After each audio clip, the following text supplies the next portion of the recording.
Elizabeth, you amongst the three of us have really the most difficult formula for life here. You're home, you've got Charlie who's 6.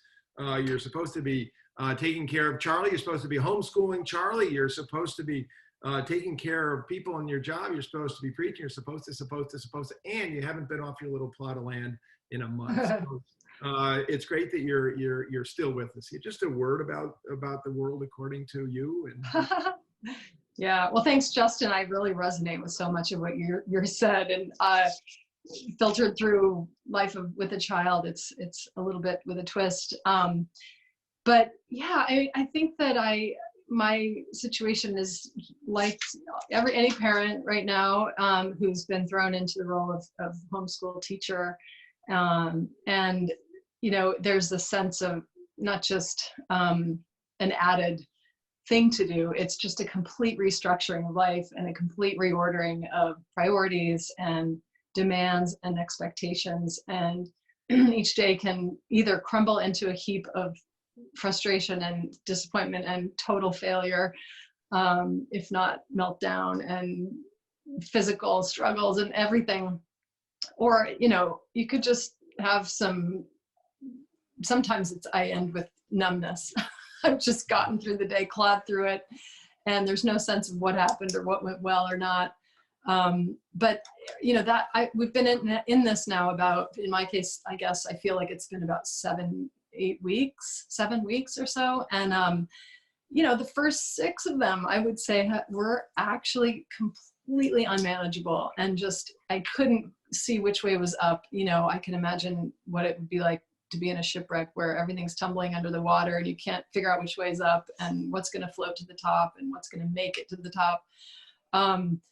And, now I feel like, okay, with all these ifs creeping in, I've had to pull back and say, okay, what do I want for my son? And none of this is what any parent wants their children to go through, especially when childhood is supposed to be full of learning and wonder and friends and experiences. And speaking of wired for social life, children, really do so well in social situations. And it's really hard, especially when you have one child with no siblings, to keep them engaged and entertained and socialized, so sometimes a kid's raised by wolves, but in some cases you're raising a wolf, and it's really hard. But, I think that setting expectations has become my spiritual practice, where I'm trying to see the continuum of the before and after pandemic, where,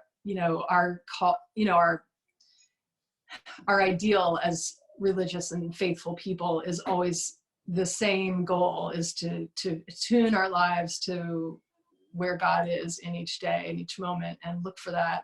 I like that line in morning prayer. We say, seek the Lord where he wills to be found, call upon him when he draws near. It's like, okay, if my gym instructor on my app is telling me something I can use, I'm going to grab onto that like it's God himself, and it feeds me. And sometimes it's Charlie's teachers or the school counselor who has, word of wisdom that's like nutrition that day. So, I think that we keep to keep my eyes open and look for the solidarity in the community that's available, that has wisdom and a sense of togetherness, because I think parents can feel very isolated, and even when they're doing it together, and there may be siblings in the house, people have their jobs to juggle, and they now have to teach their kids school. And if they have multiple children, sometimes they have completely different schedules and different demands, and not every child resonates with this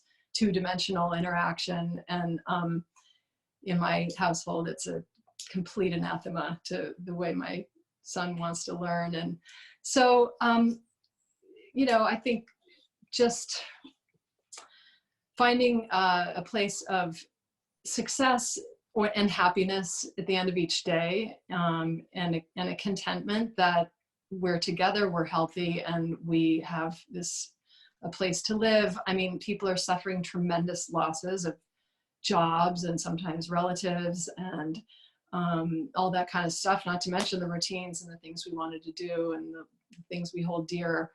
Or just going out to restaurants, not having to cook a meal and a week would be so nice, or clean up. But, there's just, everything is upside down and reordered. So I think that's the place where I think that can become the teacher, what do we do in a time of disorder when you cannot have things in the order that you want them to manage. So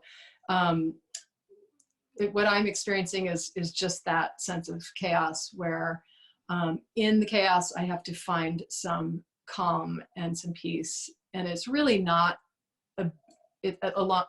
I'm talking about every hour has its own sense of that. And so in each hour or moment, I have to choose, am I going to follow this path of frustration, anger, and let it build up and let it explode? Or can I just let it go and breathe and choose to let that one pass? And so my expectations have been a completely yo-yo for all these weeks. And I think little by little, I'm finding a more calm waters where I can let a lot go.